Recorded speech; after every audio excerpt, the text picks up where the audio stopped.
لله نحمده ونستعينه ونستغفره ونعوذ بالله من شرور أنفسنا وسيئات أعمالنا من يهده الله فلا مضل له ومن يضلل فلا هادي له وأشهد أن لا إله إلا الله وحده لا شريك له وأشهد أن محمدا عبده ورسوله يا أيها الذين آمنوا اتقوا الله حق تقاته ولا تموتن إلا وأنتم مسلمون يا أيها الناس اتقوا ربكم الذي خلقكم من نفس واحدة وخلق منها زوجها وبث منهما رجالا كثيرا ونساء واتقوا الله الذي تساءلون به والأرحام إن الله كان عليكم رقيبا يا أيها الذين آمنوا اتقوا الله وقولوا قولا سديدا يصلح لكم أعمالكم ويغفر لكم ذنوبكم ومن يطع الله ورسوله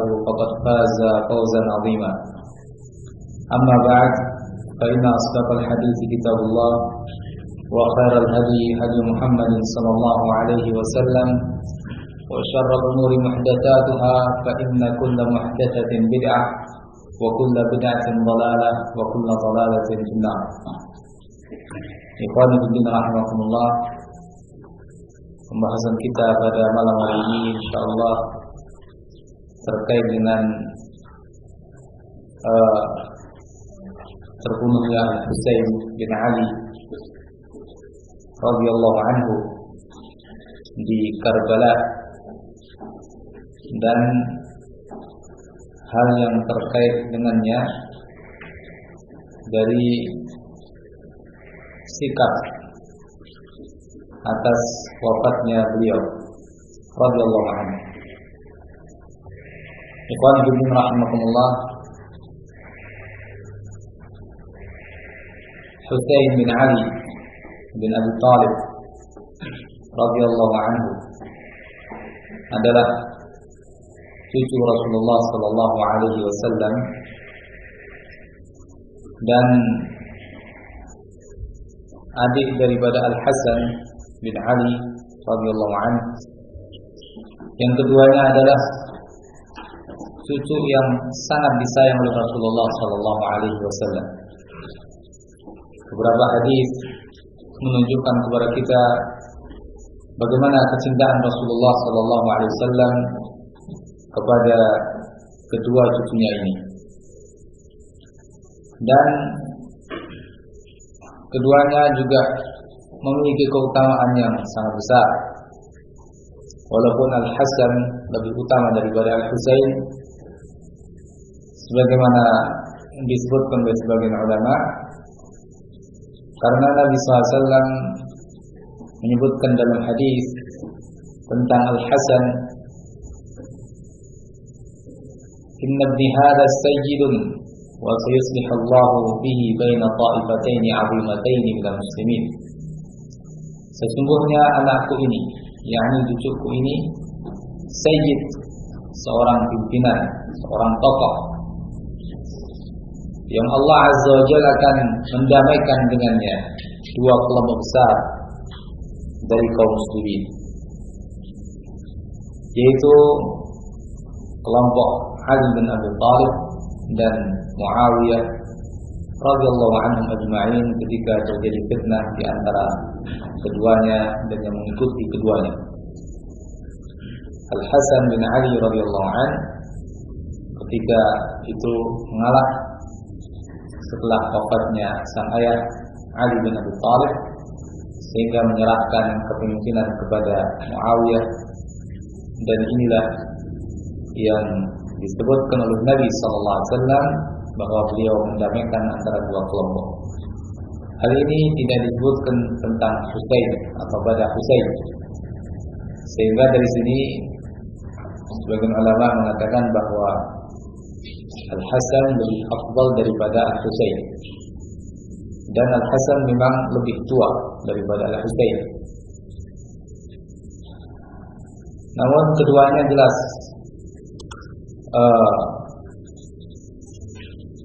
cucu Rasulullah yang sangat mulia, dan Nabi menyebutkan keduanya dalam satu hadis sebagai keutamaan bagi keduanya. Disebutkan dalam sebuah riwayat yang disahihkan oleh para ulama, di antaranya Syekh Al-Albani rahimahullah, "Atani Jibril fabashsharani bi anna al-Hasan wal Husain sayyida syababi ahlul jannah."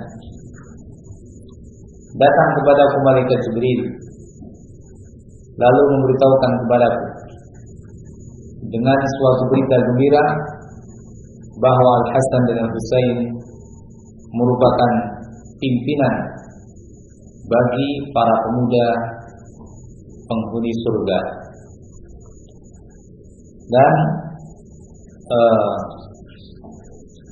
dalam riwayat yang lain bila disebutkan yang semakna dengan itu, sehingga kedua riwayat ini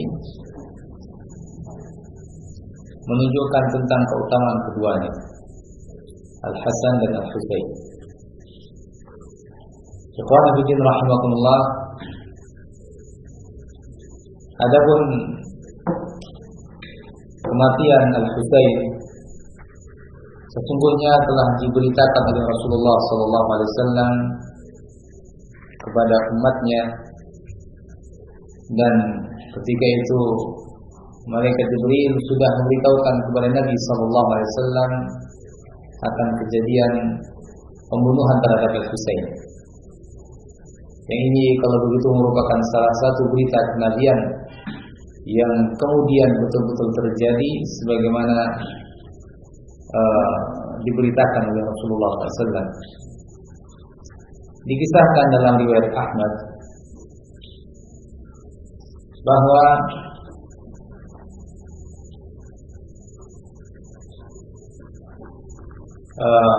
Nabi SAW ketika itu bersama, disebutkan di sini, saya bacakan, diriwayatkan dari Abdullah bin Nujay an Abi, dari ayahnya, "Nahu sara ma'a Aliyin wa kana sahiba madharati." Ketika itu dia bersama Ali berjalan dan dia membawa tempat bersucinya. Falamma hada Nainawa wa huwa muntaliqun ila Siffin. Ketika dia di suatu tempat yang sejajar dengan daerah Nainawa, kalau nggak salah baca Nainawa, yang ketika itu beliau sedang pergi ke arah Siffin. Fanada Aliun, "Isbir Aba Abdullah." Ali mengatakan, "Sabarlah kamu wahai Abdullah. Isbir Aba Abdullah bisyattil Furat." Sabarlah kamu wahai Abu Abdullah di tepi sungai Al-Furat. Sungai Al-Furat yakni di Irak, ya, Efrat, sungai yang besar, ma'ruf di daerah Irak. Kemudian dia bertanya, "Wa ma'ada?" Ada apa? Qal, kemudian Ali bercerita, "Dakhaltu 'ala an-nabiy sallallahu alaihi wasallam dzata yaumin wa 'aynahu tafidan." Suatu hari aku menemui Rasulullah sallallahu alaihi wasallam, masuk dan menemui beliau. Kudapati kedua mata beliau mengalirkan air mata. Qultu ya Nabi Allah, aghdabaka ahadun ma sya'nu 'ainaika tafidan. Wahai Nabi Allah, apakah ada seseorang yang membuat kamu marah? Yang membuat engkau marah ya Rasulullah? Mengapa kedua matamu mengalirkan air mata? Qal bal qama min 'indi Jibril. Nabi menjawabkan, baru saja Jibril pergi dari sini, dari sisiku. Fahaddatsani, dia memberitahukan kepadaku, anna Husain yuqtalu bi syattil Furat, bahwa nanti Husain akan dibunuh di tepi sungai Efrat. sungai Furat. Faqal, bahkan Jibril mengatakan kepadaku, hallaka ila an ushimmaka min turbati, apakah kamu mau ku berikan kepadamu untuk kau cium ya tanahnya. Kamu lihat, kamu cium tanahnya, yang disitulah tempat terbunuhnya Husain. Kalau itu guna dicium, maksudnya dicium di bau ya.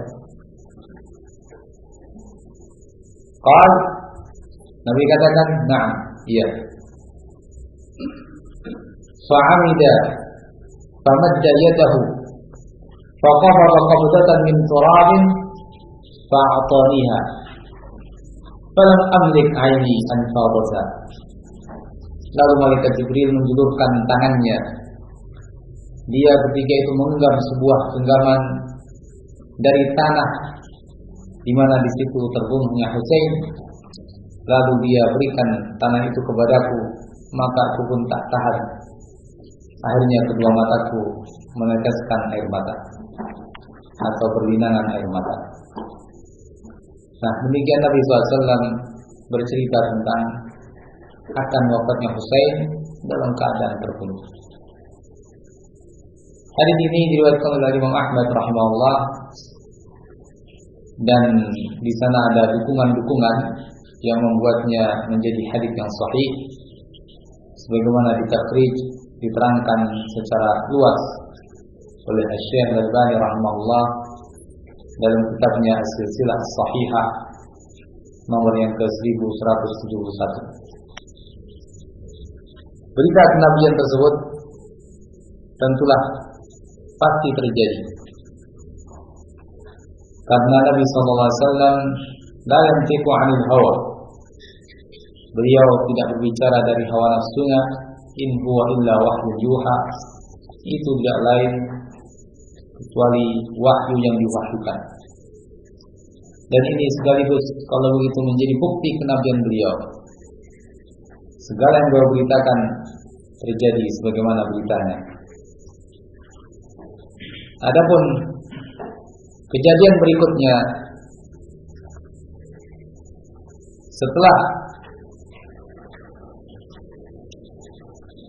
Ali radhiyallahu anhu terbunuh di tangan seorang Khawarij, lalu khilafah ketika itu dipegang oleh Al-Hasan, dan sekian ribu orang yang jumlahnya begitu banyak, puluhan ribu atau bahkan ratusan ribu, mendukung Al-Hasan bin Ali radhiyallahu anhu. Dan di sisi yang lain, di sana ada Muawiyah ibn Abi Sufyan yang menguasai daerah Syam. Adapun Al-Hasan di Irak, Kufah. Al-Hasan radhiyallahu anhu melihat bahwa bila dia tetap memegang kekuasaan, maka akan terjadi peperangan besar-besaran. Diceritakan dalam buku-buku sejarah bahwa telah terlihat pasukan yang sebegitu banyak, ibarat gunung-gunung yang dipenuhi dengan orang-orang di sana. Tak terhitung umat yang begitu banyak siap melakukan peperangan. Maka Al-Hasan berpikir, dan di sisi yang lain pun Muawiyah berpikir, sekian banyak wanita-wanita akan menjadi janda, dan sekian banyak anak-anak akan menjadi yatim. Maka terjadilah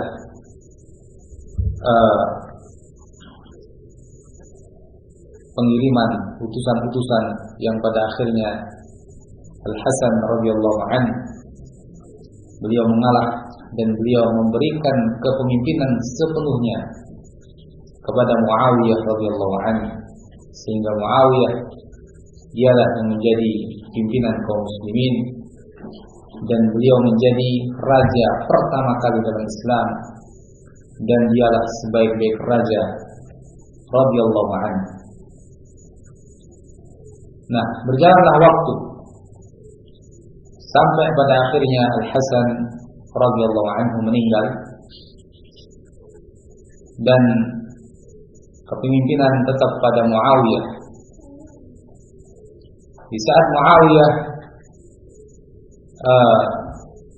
sudah mulai menuju ke akhir kepemimpinannya, nampak bahwa Muawiyah radhiyallahu anhu akan memberikan kepemimpinan itu kepada putranya yang bernama Yazid bin Muawiyah. Nah, yang pada akhirnya jadilah Yazid bin Muawiyah sebagai pengganti Muawiyah.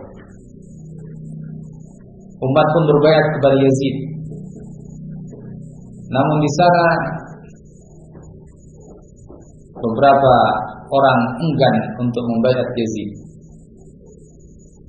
karena memang banyak berita yang tidak enak didengar tentang Yazid bin Muawiyah, sehingga terjadilah keraguan-raguan pada Yazid rahimahullah ta'ala. Karena itu akhirnya Al-Hasan Al-Husain dan disebutkan juga Abdullah bin Zubair belum membaiat Yazid. Saat itu Al-Husain dan Abdullah bin Zubair belum membaiat Yazid.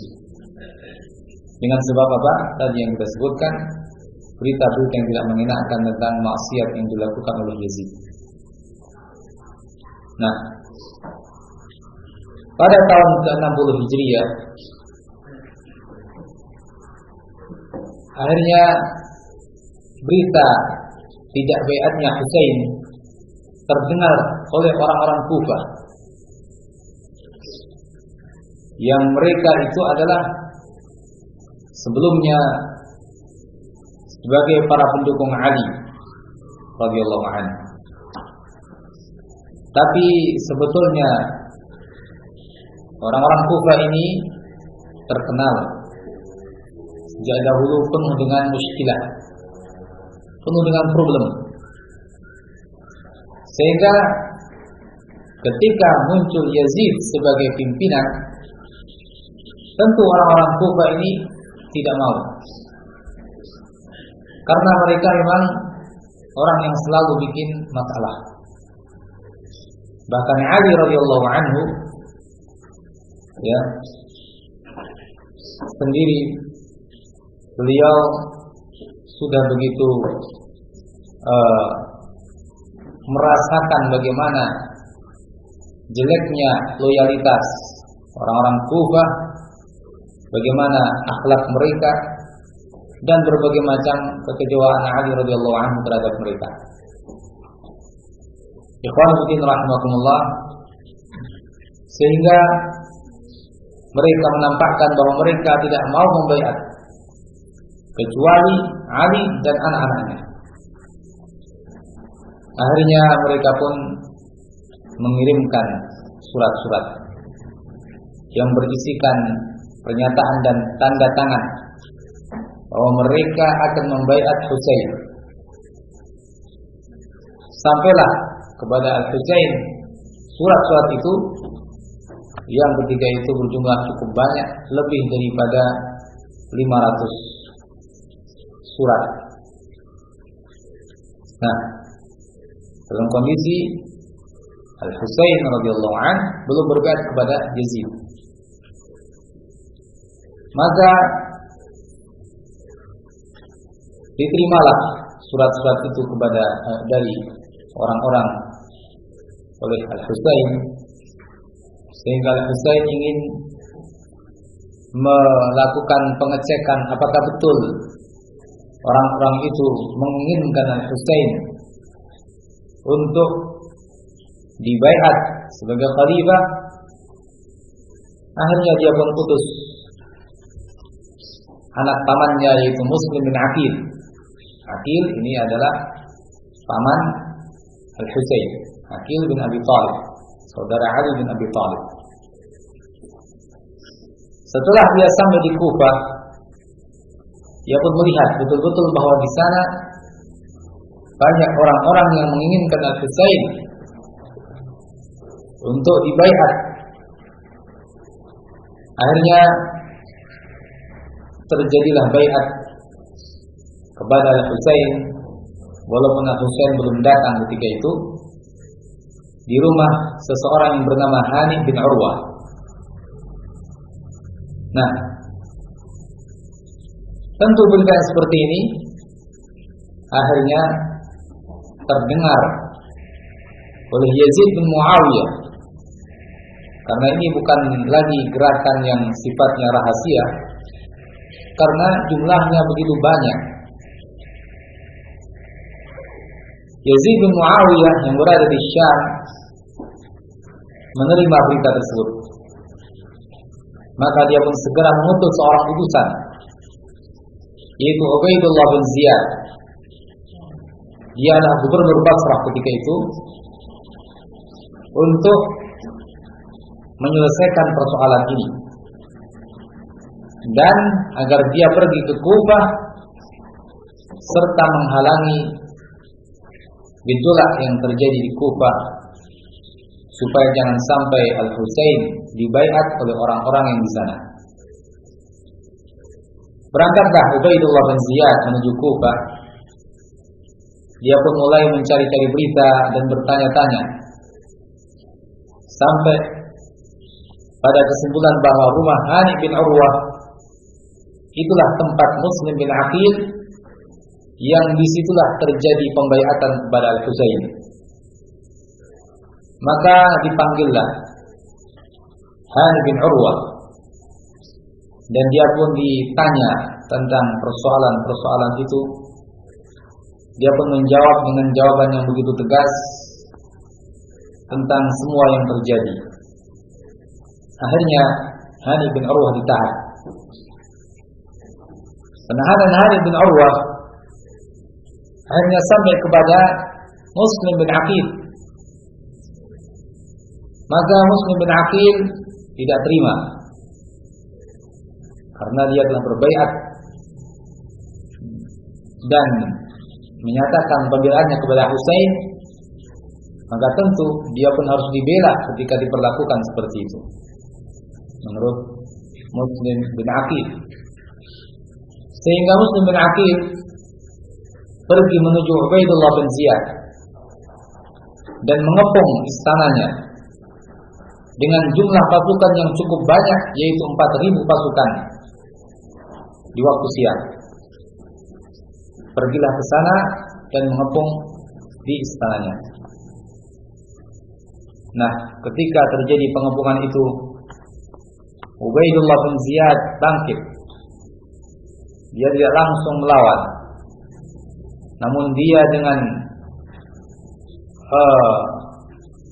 pidatonya, dia menakut-nakuti orang-orang yang bersama Muslim bin Aqil bahwa nanti bakal datang pasukan dari Syam. Dia pun terus memberikan kepada mereka rasa takut, dan di sisi yang lain dia pun memberikan harapan kepada mereka hal yang sifatnya duniawi. Ternyata pasukan yang begitu banyak, berjumlah 4.000 tadi, ya, terkecoh dengan omongan Ubaidullah bin Ziyad. Begitu mudah luntur loyalitas mereka kepada Al-Husain. Akhirnya dengan serempak mereka meninggalkan Muslim bin Aqil. Bayangkan di mana loyalitas walah mereka kepada Al-Husain. Dan ini sudah menjadi tabiat mereka sejak dahulu. Ya, mereka mengeluhkan, termasuk Ali radhiyallahu anhu, tentang orang-orang Kufah. Ini sebagai salah satu bukti Secara serentak mereka pergi dan tidak tersisa kecuali hanya 30 orang saja dari 4.000 orang. Yang lebih tragis lagi, sampai waktu maghrib hanya tersisa Muslim bin Aqil dan semuanya telah pergi, ditinggalkan seorang diri. Maka merupakan kesempatan yang berharga bagi Ubaidullah bin Ziyad untuk kemudian menangkap Muslim bin Aqil, dan akhirnya Ubaidullah bin Ziyad memutuskan untuk membunuh Muslim bin Aqil. Namun Muslim bin Aqil rahimahullah ta'ala meminta kepada Ubaidullah bin Ziyad suatu permintaan sebelum dilakukannya eksekusi tersebut. Dia pun mengatakan dan meminta izin untuk mengirim sebuah surat, mengirimkan sebuah surat kepada Al-Husain, dan agar disampaikan surat itu betul-betul kepada Al-Husain. Isi surat tersebut adalah irji' bi ahlik wa la yaghurrannaka ahlul Kufah fa inna ahlal Kufah qad kadzabuka wa kadzabuni wa laysa likadzibin ra'yun. Kembalilah engkau wahai Al-Husain bersama keluargamu, karena Al-Husain perginya bersama keluarga, laki-laki perempuan. Maka surat Muslim bin Aqil kepada Al-Husain agar Husain kembali bersama keluarganya, jangan dilanjutkan perjalanan ke Kufah. Wala yaghurrannaka ahlul Kufah, jangan sampai kamu terkecoh oleh orang-orang Kufah, karena sesungguhnya orang-orang Kufah mereka telah berdusta kepadamu sebagaimana mereka berdusta terhadapmu, dan tidaklah ucapan orang yang berdusta bisa dipegangi. Ini pesan terakhir Muslim bin Aqil kepada Al-Husain. Kemudian dibunuhlah Muslim bin Aqil rahimahullah ta'ala, dan pembunuhan itu terjadi pada hari Arafah. Namun sebelum terjadinya pembunuhan ini, Muslim bin Aqil sudah mengirimkan surat juga. Ketika dia melihat dukungan yang kuat dari orang-orang Kufah, maka dia pun menyuruh Al-Hasan untuk datang. Nah, itu semua sebelum terjadinya kejadian terakhir, sebelum dia melihat bagaimana pengkhianatan orang-orang Kufah itu. Nah, surat yang pertama telah diterima oleh Al-Husain, dan Al-Husain menanggapi, sehingga ketika itu, yaitu pada hari Tarwiyah, yakni tanggal 8 Dzulhijjah, dan tanggal 9-nya Muslim bin Aqil terbunuh. Nah, surat yang pertama diterima oleh Al-Husain. Maka pada hari Tarwiyah dia berusaha untuk pergi ke Irak bersama orang-orang yang bersamanya untuk menyambut harapan orang-orang Kufah ketika itu, dan dia belum tahu apa yang terjadi pada Muslim bin Aqil. Namun sekian banyak para sahabat sebetulnya tidak setuju dengan apa yang mau dilakukan oleh Al-Husain. Mereka melarang Al-Husain dengan larangan-larangan yang cukup keras,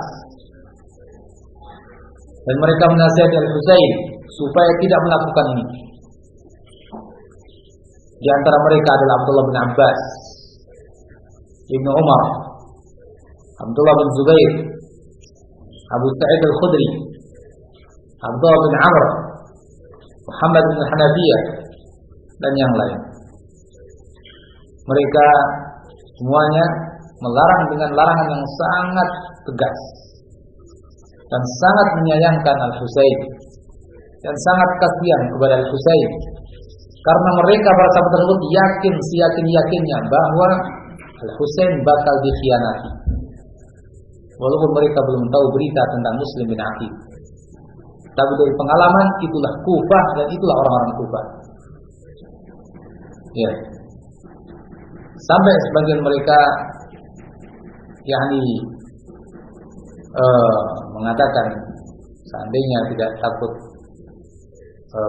malu pada orang-orang, aku akan tarik kamu, wahai Al-Husain, sampai kamu nggak bisa pergi kecuali mengalahkan aku. Sedemikian kuat upaya para sahabat radhiyallahu anhum ajma'in. Di antaranya Abu Sa'id Al-Khudri radhiyallahu anhu mengatakan, "Ya Abu Abdullah, wahai Abu Abdullah Husain, inni laka nasih.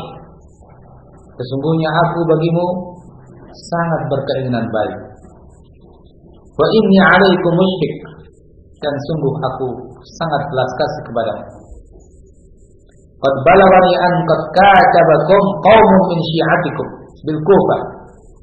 Sampai berita kepadaku bahwa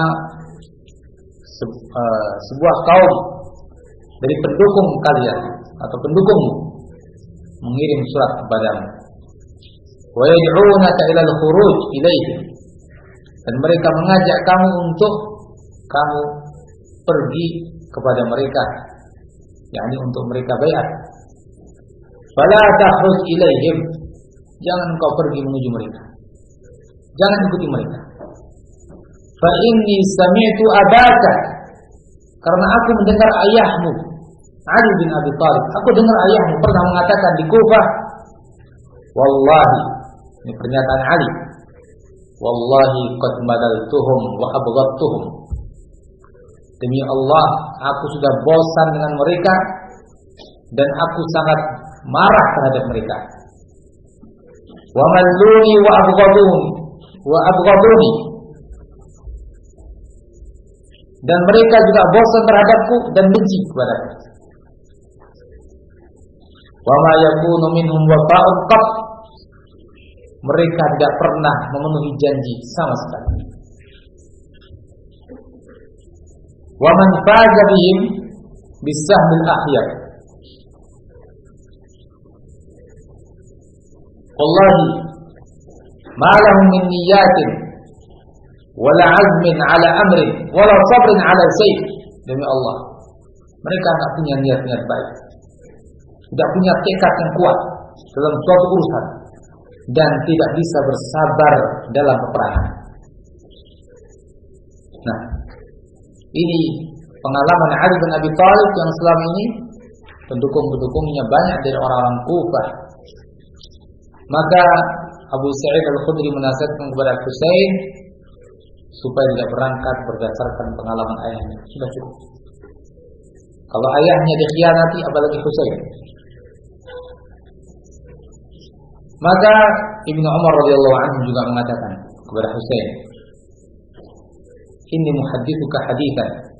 Wahai Husain, aku akan sebutkan kepadamu suatu hadis. Inna Jibril atan Nabiyya sallallahu alaihi wasallam fa khayyarahu baina dunya wal akhirah. Sesungguhnya malaikat Jibril datang kepada Nabi sallallahu alaihi wasallam. Lalu malaikat Jibril memilihkan untuk Nabi sallallahu alaihi wasallam antara dua pilihan. Menawarkan kepada Nabi sallallahu alaihi wasallam antara dua pilihan, yaitu dunia atau akhirat. Fakhtar al-akhirah. Nabi memilih akhirat. Walam yurid dunia, dan Nabi tidak menginginkan dunia. Wa innaka bad'atun minhu wallahi la yaliha ahadun minkum abadan.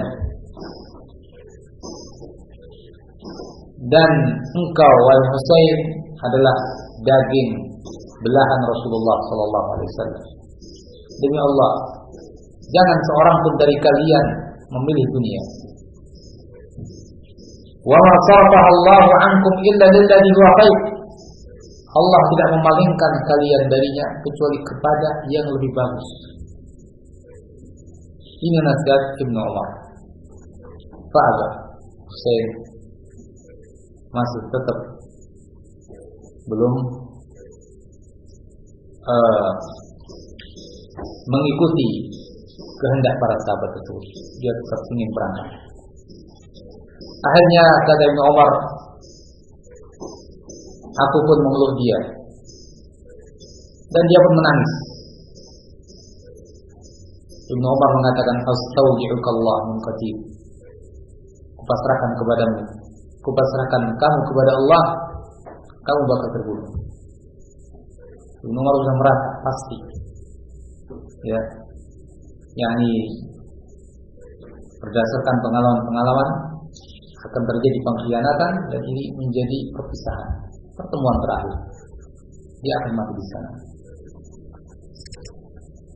Mungkin sebagian para sahabat telah mendengar sebelumnya berita-berita dari Rasulullah SAW tentang terbunuhnya Husain wallahu a'lam, sehingga mereka begitu yakin ini bakal terjadi, pasti terjadi. Nah, Ibnu Abbas radhiyallahu anhu tidak kalah kuat dalam usahanya menghalangi Husain, tapi terus Husain tetap ingin berjalan menuju ke sana. Berangkatlah Husain bersama orang-orang yang bersamanya. Namun di tengah perjalanan datang berita berikutnya tentang apa yang terjadi pada Muslimin Aqil yang telah memberikan surat berisikan pesan tadi agar kembali. Sehingga Husain radhiyallahu anhu ketika itu baru betul-betul menyadari dia harus pulang. Tapi ternyata anak-anak dari Muslimin Aqil, anak-anak dari Muslimin Aqil, ya, mereka mengatakan, la tarji', jangan engkau pulang Husain, hatta na'khudha bid'ri abina, sampai kita bisa balas dendam untuk orang tua kami telah mati di sana.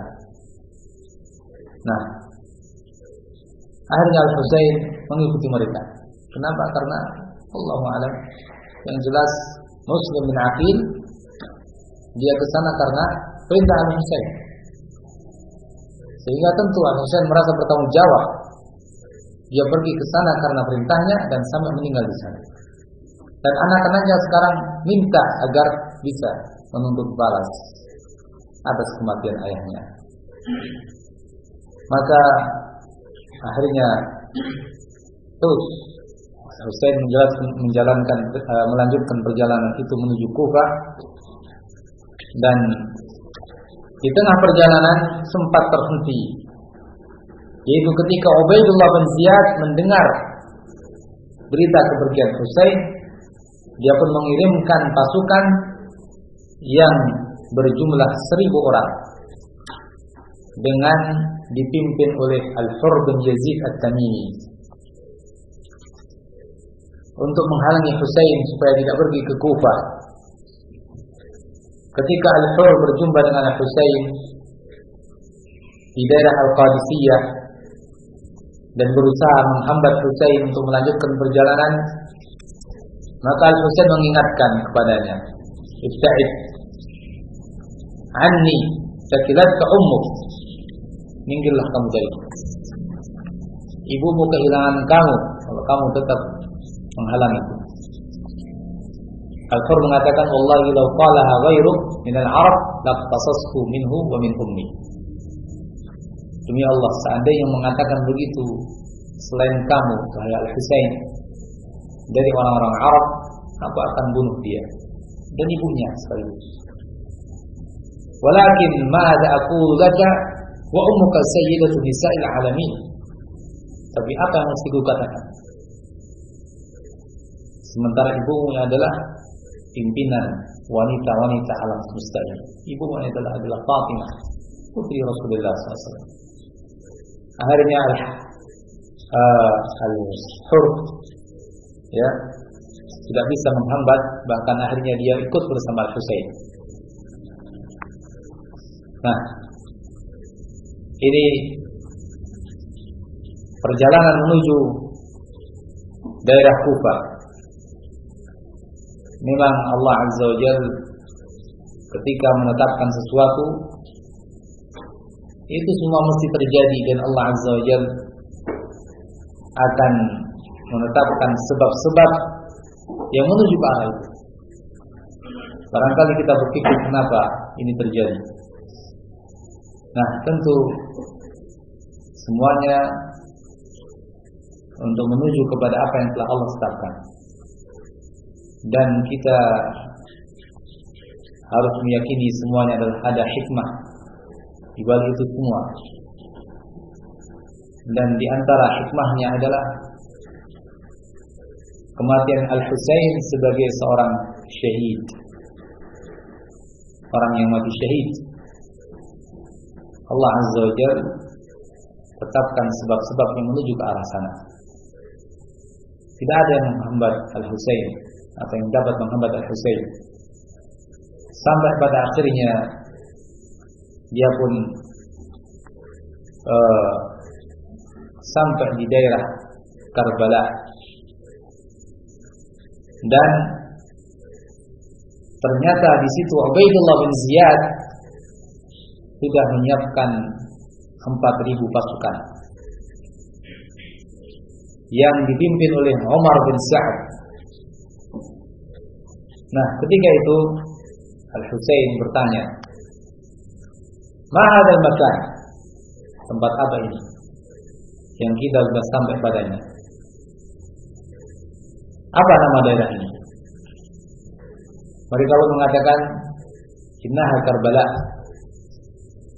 Sesungguhnya ini adalah daerah yang namanya Karbala. Al-Husain mengatakan karbun wa bala. Karbun wa bala. Karbun kesempitan, dan ini bala, ya, bencana. Karbala. Nah, sesampainya di tempat itu yang di hadapannya telah terdapat sekian banyak pasukan, maka Al-Husain, ya, lebih menyadari lagi bahwa ini betul-betul sesuatu yang tidak ada maslahatnya sama sekali. Mana janji orang-orang Kufa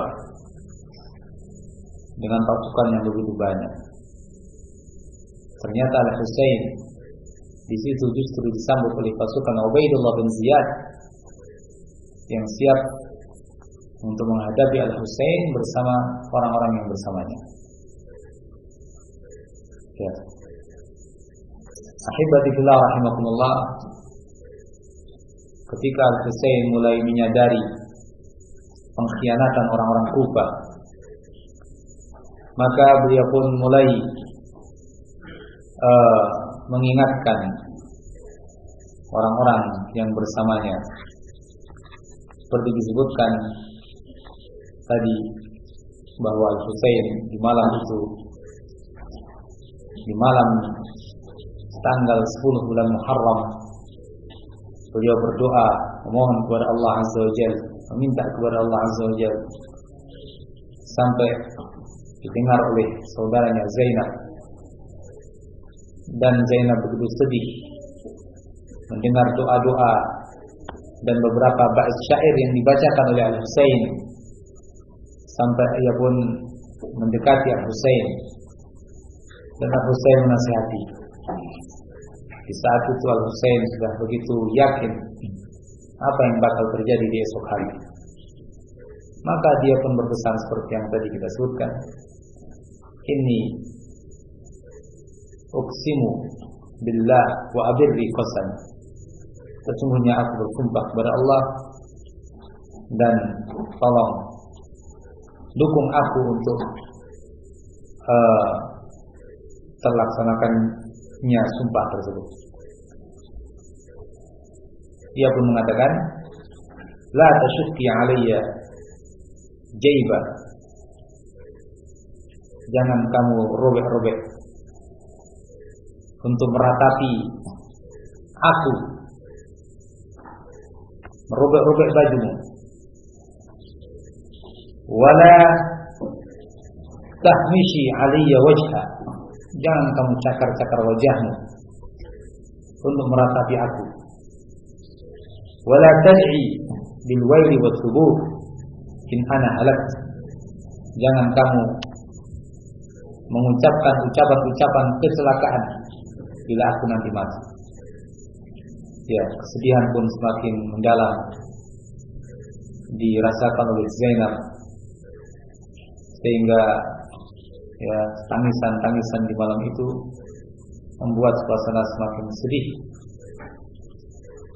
Maka Al-Husain radhiyallahu anhu pernah juga mengatakan sebagaimana dalam sebuah riwayat,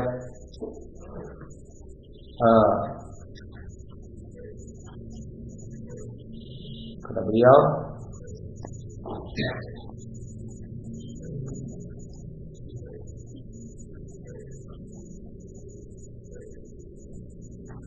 inni la ahsibul qawm illa muqatilikum ghadan wa qad adintu lakum jami'an fa antum fi hillin minni.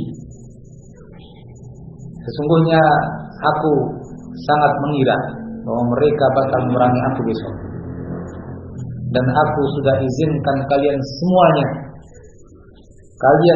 halal. Yang mau pulang silakan.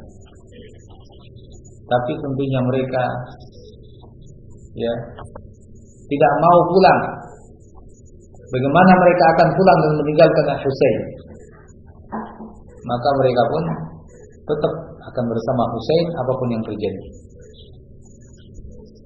Nah, kemudian Husain sempat mengatakan kepada Ubaidullah bin Ziyad, kepada Umar bin Sa'ad, yang itu utusannya Ubaidullah bin Ziyad,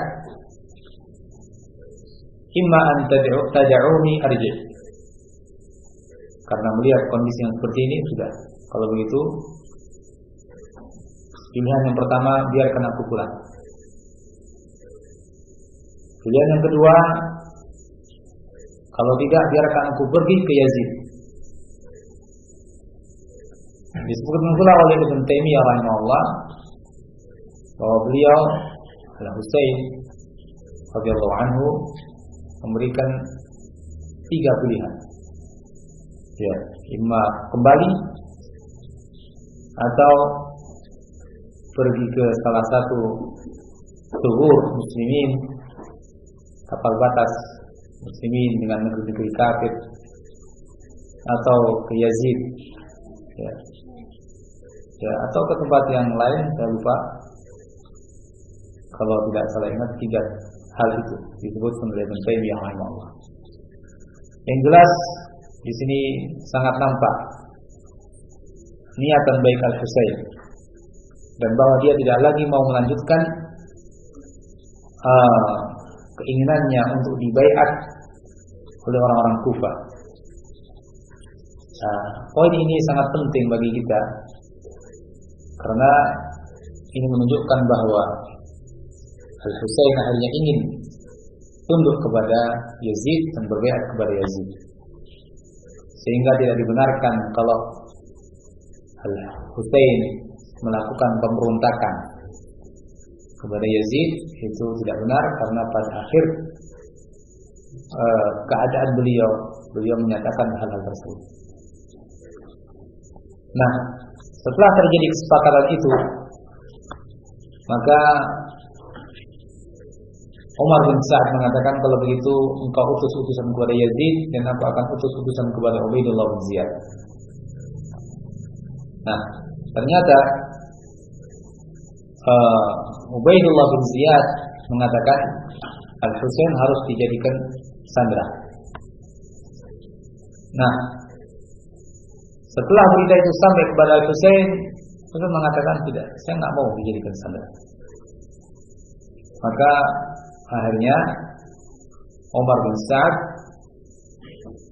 tetap berusaha untuk menangkap, dan terjadilah peperangan. Namun peperangan yang sangat tidak seimbang, Karena Husain yang di satu pihak hanya memiliki 73 pasukan, 73 orang yang siap berperang. Mungkin yang lain hanya anak-anak kecil ataupun wanita dari keluarganya. Adapun yang muqatil, orang yang berperang, siap berperang hanya 73 orang. Sementara musuh yang dihadapi adalah 5.000 orang. Nah, sangat tidak seimbang. Ditambah di sini, yakni dari pasukan Kufah yang bergabung dengan Husain 30 orang, yang di antara mereka adalah Al-Hurr bin Yazid At-Tamimi yang tadi kita sebutkan kisahnya ketika bertemu dengan Al-Husain di Al-Qadisiyah. Nah, akhirnya karena peperangan yang sama sekali tidak seimbang, walaupun orang-orang yang bersama Al-Husain begitu kokoh, begitu tangguh, tapi karena jumlah yang sangat tidak seimbang, maka akhirnya orang-orang yang bersama Husain hampir semuanya meninggal. Tinggal Husain seorang diri dari mereka yang bertempur, tapi beliau bagaikan singa yang begitu pemberani menghadapi orang-orang itu semuanya. Nah, namun di sisi lain, orang-orang yang menyerang Husain, mereka sebetulnya bagaimanapun punya perasaan yang tidak sepenuhnya memerangi Husain. Kenapa? Karena ini cucu Rasulullah Sallallahu Alaihi Wasallam, sehingga masing-masing dari mereka seolah mengatakan biar yang lain, biar yang lain. Namun ada satu orang yang sangat jelek, seorang yang bernama Shammar bin Diljawshan, orang yang begitu jelek. Tiba-tiba dia pun melemparkan tombaknya kepada Al-Husain, sehingga terjatuh Al-Husain dan beberapa orang maju untuk menghabisi Al-Husain, bahkan sampai memotong kepala Al-Husain radhiyallahu anhu. Apakah itu Shammar bin Diljawshan? Dikatakan pula orang lain yang bernama Sinan bin Anas An-Nakhai. Wallahu a'lam. Radhiyallahu anhu Husain, semoga Allah meridai Al-Husain. Dia terbunuh sebagai seorang yang syahid, yang sa'id, yang bahagia. Sebagaimana ayahnya terbunuh, sebagaimana Umar, sebagaimana Utsman, Umar dan Umar radhiyallahu anhu ajma'in terbunuh. Ikhwan fillah rahimakumullah, terbunuh bersama Husain ini keluarganya yang jumlahnya begitu banyak, dan di antara mereka dari putra-putra Ali bin Abi Thalib, yakni saudara-saudara Al-Husain, adalah Abu Bakar, Muhammad, Utsman, Ja'far dan Al-Abbas. Adapun dari anak-anak Al-Husain sendiri yang terbunuh adalah Ali Al-Akbar dan Abdullah. Bahkan dari anak Al-Hasan juga ada yang terbunuh, yaitu Abu Bakar, Abdullah dan Al-Qasim. Dan dari anak-anak Aqil, yakni saudara Muslim yang terbunuh sebelumnya, Ja'far, Abdullah, Abdurrahman, Abdullah bin Muslim bin Aqil. Dan dari anak Abdullah bin Ja'far adalah Auf dan Muhammad. Ini dari keluarga Ahlul Bait. Mereka terbunuh dalam peristiwa itu. Nah, di samping tentunya Al-Husain sendiri bersama Muslim bin Aqil yang sebelumnya terbunuh. Ummu Salamah radhiyallahu anha pernah mengatakan, "Kana Jibril inda Nabi sallallahu alaihi wasallam wal Husain ma'i." Pernah dulu malaikat Jibril di sisi Nabi sallallahu alaihi wasallam dan Husain ketika itu bersamaku. Ummu Salamah. Fabaka Al-Husain fataraftuhu. Husain ketika itu menangis. Aku pun meninggalkan Husain. Sehingga dakhala 'ala Nabi sallallahu alaihi wasallam Husain masuk menemui Nabi. Fadana minan Nabi, dan mendekati Nabi sallallahu alaihi wasallam. Faqala Jibril yang ketika itu ada di sana mengatakan, "Atuhibbuhu ya Muhammad?" Wahai Muhammad, apakah kamu suka dengan anak itu? Qala na'am. Nabi menjawab iya. Qala Jibril mengatakan, "Inna ummataka sataqtuluhu." Sesungguhnya umatmu akan membunuhnya. Wa in syi'ta urituka min turbatil ard allati yuqtalu biha. Kalau kamu mau, aku akan perlihatkan bumi yang disitulah terbunuhnya Al-Husain. Fa'arahu iyyaha. Maka Nabi diperlihatkan pada beliau tanah tersebut. Fa'idal ardu yuqalu laha Karbala. Ternyata itu adalah bumi atau tanah yang disebut dengan wilayah Karbala. Hadits riwayat Ahmad. Ahibati billah rahimakumullah. Inilah terbunuhnya Al-Husain radhiyallahu anhu, yang dari situlah menurut Ibnu Taimiyah rahimahullah kemudian terjadi sikap-sikap yang tidak benar dari beberapa orang. Di satu sisi muncullah orang-orang Syiah, dan di sisi lain muncullah orang-orang Nasibah Nawasib. Orang-orang Syiah yang merayakan dengan kesedihan, dan orang-orang Nawasib merasakan hari tersebut dengan kebahagiaan. Orang-orang Syiah sebetulnya kalau mereka menyadari bahwa merekalah sebetulnya para pembunuh Al-Husain, karena mereka semua orang-orang Kufah yang terutama melakukan pengkhianatan, sehingga terjadilah apa yang terjadi.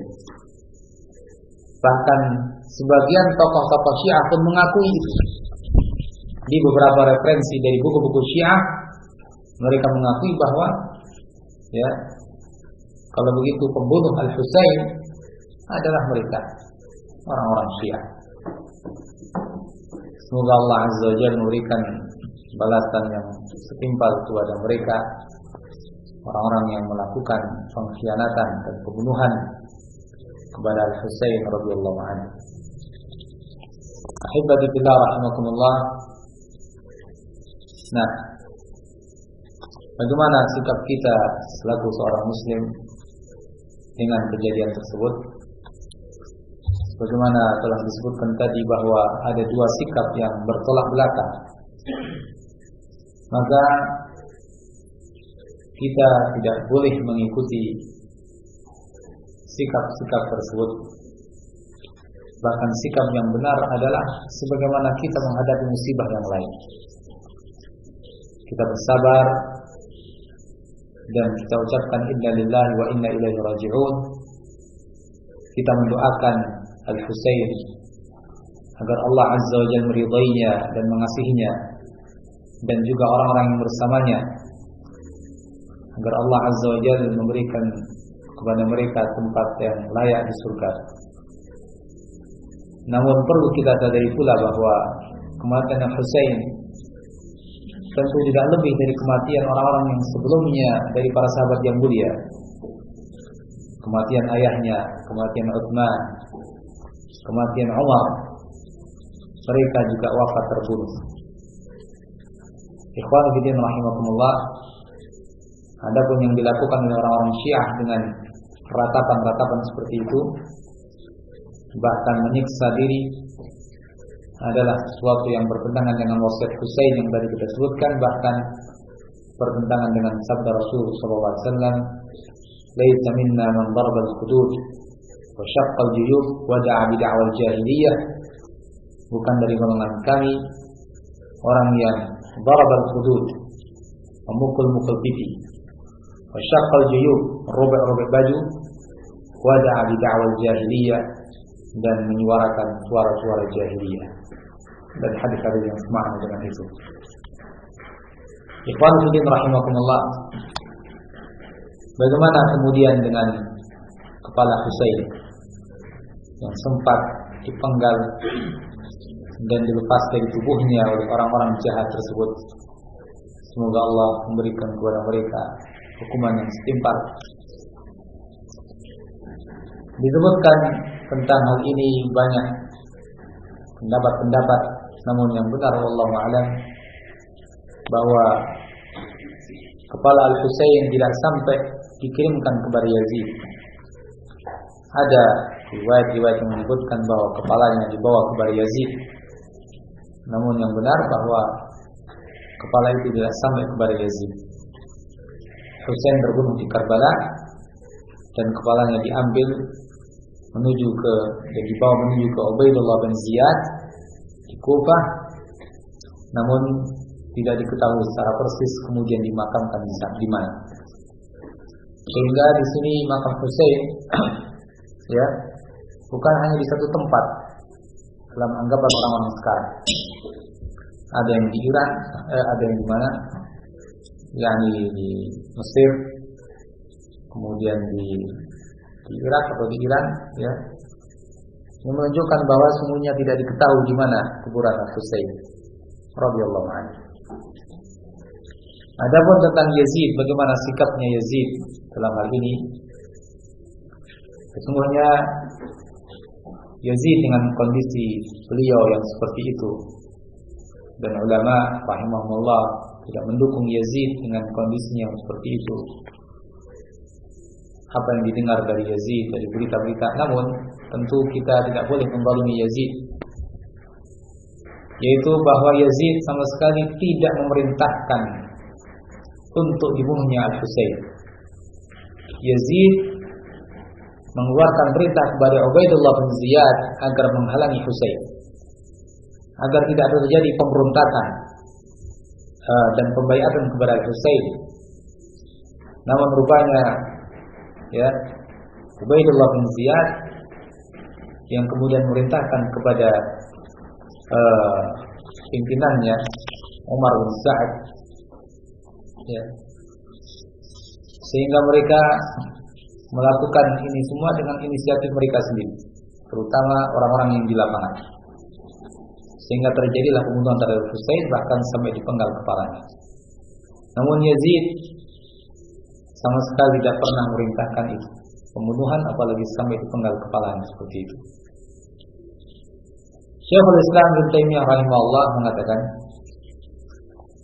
anna Yazid bin Muawiyah lam ya'mur biqatl Husain, bahwa Yazid bin Muawiyah tidak memerintahkan untuk dibunuhnya Al-Husain bittifaqi ahli naql, dan ini dengan kesepakatan para ahli sejarah. Walakin kataba ila Ibn Ziyad an yamna'ahu an wilayah al-Iraq. Dia hanya menuliskan surat kepada Ubaidullah bin Ziyad untuk menghalanginya dari kepemimpinan di Irak. Walamma balagha Yazid qatl Husain adhar at-tawajjuh ala dhalik. Dan ketika sampai kepada Yazid berita terbunuhnya Husain, maka Yazid menampakkan kesedihannya akan kejadian tersebut. Bahkan tampak beliau menangis di rumahnya. Dan tidak pernah sama sekali Yazid kemudian menahan atau menawan keluarga Husain dari wanita-wanita yang tersisa. Tentu seperti yang tadi kita sebutkan bahwa Al-Husain pergi bersama keluarga, sehingga di sana ada anak-anak wanita istrinya.